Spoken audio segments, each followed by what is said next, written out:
नमस्कार story dot को स्वागत। आज आलोचना करबा रथयात्रा विशृंखला उपरे। रथयात्रा रे परिचालनागत त्रुटि देखा मिला जहाँ केबे देखा मिल नथिला ताहा एबे देखा मिलला। चारमाल उपरे महाप्रभु बलभद्र पड़ी जाउचंती। सेवायतଙ୍କ हाथरू छाटेणी खसी जाउची। महाप्रभु तले पड़ी जाउचंती। चारमाल उपर तांको उठा जाउची एवं एहाकु देखि भक्तमानक भितर असंतोष देखा मिलुछि। खाली सेतिक नहे, सेही तालध्वज रथ पाखरे किने जने श्रद्धालुंकर प्राणहानि होउची, जहाँ आगुरी केबे देखा मिल नथिला। हुए तो यहाँ कहुए प्रशासनिक विफलता हो, परिचालनागत त्रुटि हो, विशृंखला हो, आउ किछि या अनेक द्वंद्व समस्त मन में अच्छी। जे रथयात्रा सीना सरीला, बाहुड़ा यात्रा अच्छी, नीलाद्रि विजय अच्छी, अधरपणा अच्छी, ये तमाम यात्रा ये सब श्रृंखला भितर हम कि नहीं आपण मैंने जानिले आश्चर्य हेबे। छामुखुंटिया निजोगर जे सभ्य अच्छंती से अभियोग करुचंती जे छामुखुंटिया निजोगर सभापति हजूरी कृष्णचंद्र खुंटिया कहउचंती जे चलित वर्ष महाप्रभु बनक लगी ठीक भाव करा जाइनि। बनक लगी पूर्व सेनापटा लगी करा जाइछि। खेचुड़ी भोग हेबा पूर्व सेनापटा लगी होइछि। महाप्रभु बनक लगी हेबा परे खेचुड़ी भोग खाई सेनापटा लगी होइतांती, किंतु महाप्रभु को भोकरे रथ उपर अणा जाइछि। अनेक नीतिकांति को लेकिन द्वंद्व तैयारी करा जाइछि। घोर अन्याय अनीति पई बड़ ठाकुर कोप देखैचंती। बनक लगी नहीं कि भक्त मैंने भी प्रश्न उठे। महाप्रभु चकाडला एथर छोट दिशुआ कहते। अगणित भक्त बनक लगी नहीं असंतोष व्यक्त कर चकाडला को लेकिन प्रश्न उठा स्वाभाविक कथा। समस्त मन में गोटे द्वंद्व आसूसी, समस्त मन में गोटे प्रश्न आसूसी जे चका आखि को देखीदेले जो पेट पूरी जाए, चका आखि को देखीदेले जो दर्शन सफल हुए, एथर श्रीमुख मलिन दिशुची। एथर श्रीमुख रे सेतिकी तेजियान नहीं, श्रीमुख से तेजियान देखा जाऊनी। या भक्त मान मध्य प्रश्न आसूची। खाली सेतिक नुहे, आउ गोटे बड़ प्रसंग होची जे रथयात्रार व्यवस्थावली जहाँ रही कि मानु नाहांती कि रथयात्रा व्यवस्थावली को मानिबा पई जो तैयारी करा जायछि, नियम सब तैयारी करा जायछि, ताकू केही मानु नाहांती कि। आज गोटे खबर कागज रे, संवाद खबर कागज रे जहाँ प्रकाश पाइछि ता होछि जे श्रीगुंडीचा ठारू बाहुड़ा यात्रा, सुनावेश, अधर नीति, नीलाद्रि विजय पर्यंत सबु सेवा नीति किभଳି ହେବ से नहीं श्रीमंदिर प्रशासन पक्षर स्वतंत्र व्यवस्थावली प्रस्तुत होती, जहाँ छत्तीसा निजोग और श्रीमंदिर परिचालना कमिटी मोहर मारी। किंतु ए व्यवस्थावली को कहीं मानु नाहांती। रथ उपरे जेतिकी सेवायत रहिबा कथा सेतिकी रहु नाहांती।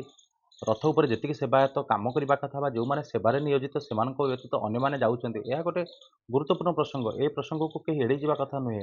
मुख्यमंत्री मोहन माझी या उपरे तदंत निर्देश देइचंती। तदंत हब।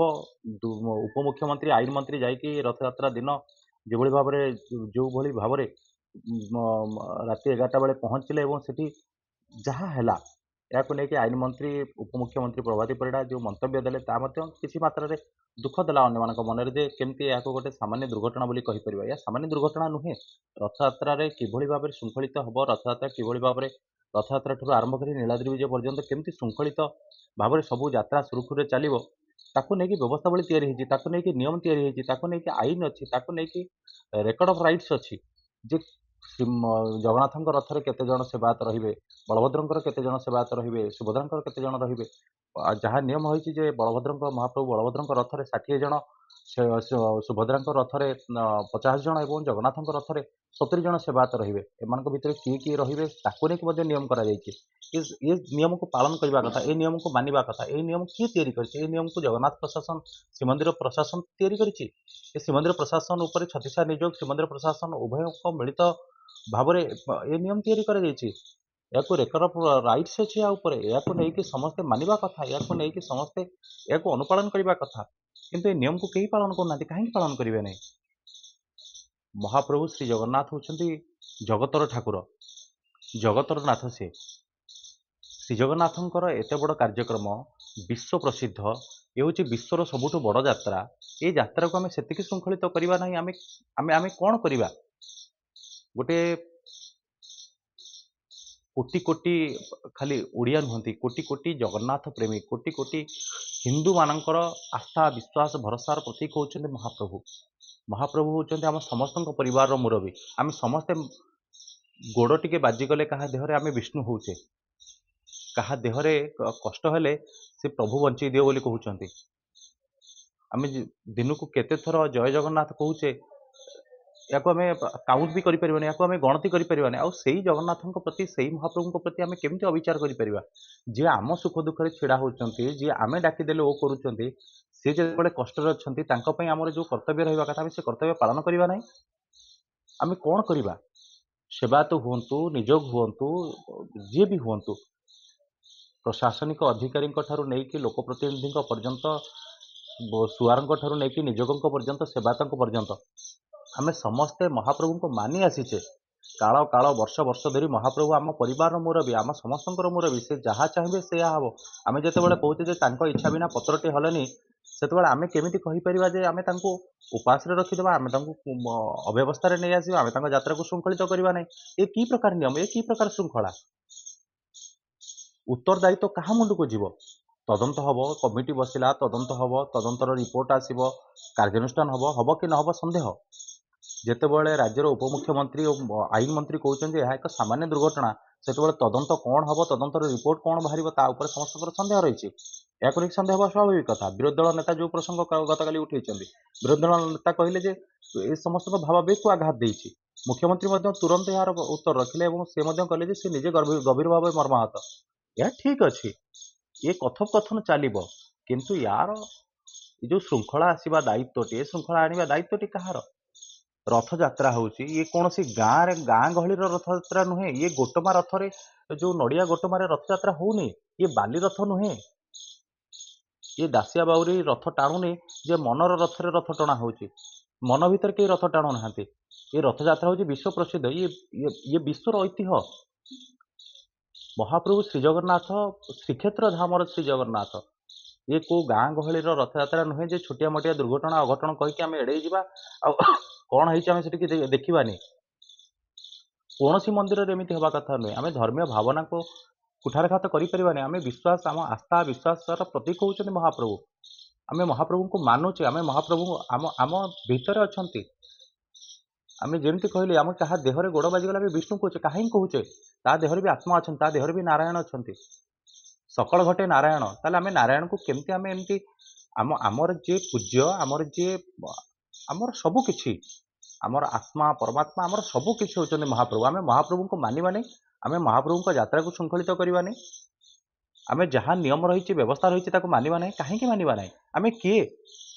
ଆମେ ଏକ ମହାପ୍ରଭୁଙ୍କ ଉପରେ ସବୁ ନୀତି ନିୟମ ଆଇନ କାନୁନ ଯାହାଙ୍କ ପାଖରୁ ସୃଷ୍ଟି, ତାଙ୍କରି ପାଇଁ ଆମେ କିଛି କରିବାନି।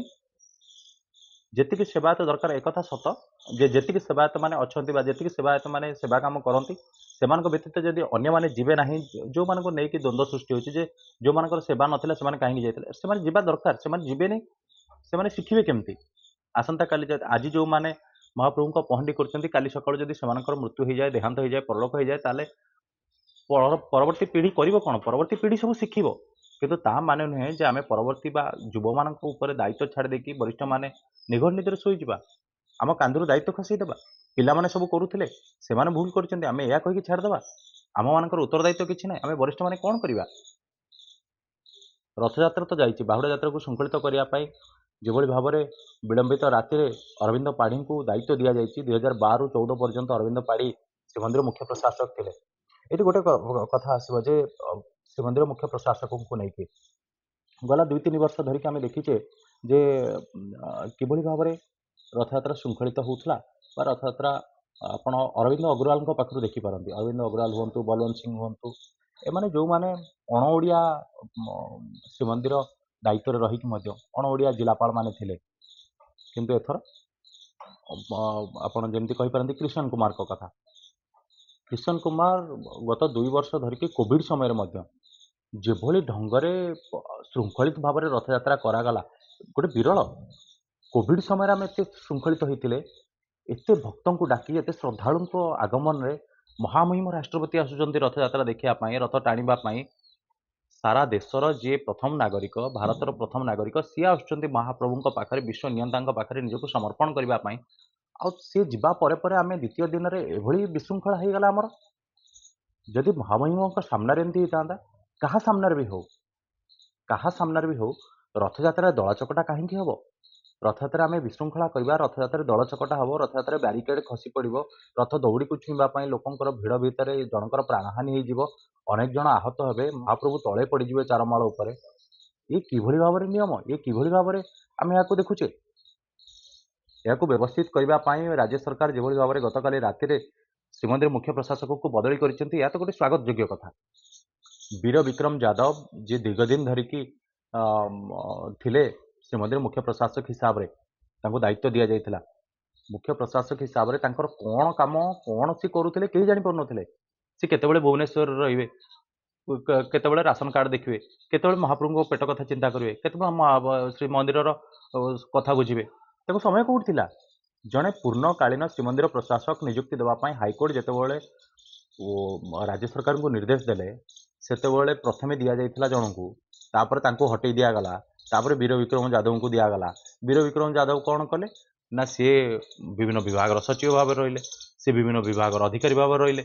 ତା ଭିତରେ ଶ୍ରୀମନ୍ଦିର ତାଙ୍କୁ ଗୋଟେ ଆଡ଼ିସନାଲ ଚାର୍ଜ ଦିଆଗଲା। ମହାପ୍ରଭୁଙ୍କୁ ଆମେ ଏତେ ନ୍ୟୁନ ଚିନ୍ତା କରିବା ଯେ ଶ୍ରୀମନ୍ଦିର କ'ଣ ଆମର ଐତିହ୍ୟ ନୁହେଁ?